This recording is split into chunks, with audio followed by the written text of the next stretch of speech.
ఉభయ గోదావరి వరద ప్రభావిత ప్రాంతాల్లో ఏపీ సీఎం చంద్రబాబు నేడు పర్యటించనున్నారు. విజయవాడ నుంచి హెలికాప్టర్లో సీఎం బయలుదేరనున్నారు. ఇక మధ్యాహ్నం 2 గంటలకు సామర్లకోట జూనియర్ కాలేజ్ లో ఏర్పాటు చేసిన హెలీప్యాడ్ వద్దకు సీఎం చేరుకుంటారు. ఇక అక్కడి నుంచి నేరుగా రోడ్డు మార్గంలో కిర్లంపూడి మండలం రాజుపాలెం గ్రామానికి చేరుకుంటారు.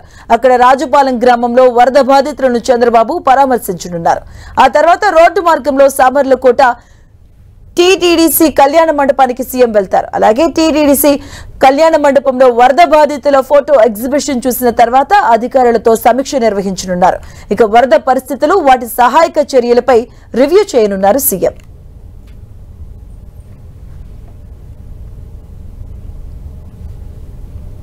ఇటీవలే కురిసిన వర్షాలకు ఉత్తరాంధ్ర వరదల్లో చిక్కుకుంది. విశాఖ నుంచి శ్రీకాకుళం వరకు ఇటీవల భారీ వర్షాల నుంచి అతి భారీ వర్షాలు 3-4 రోజుల పాటు జోరెత్తించాయి.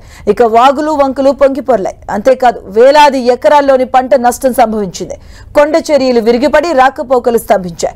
విజయవాడలో ఎంత నష్టం వాటిల్లిందో అంతే స్థాయిలో ఉత్తరాంధ్రకు నష్టం వాటిల్లింది.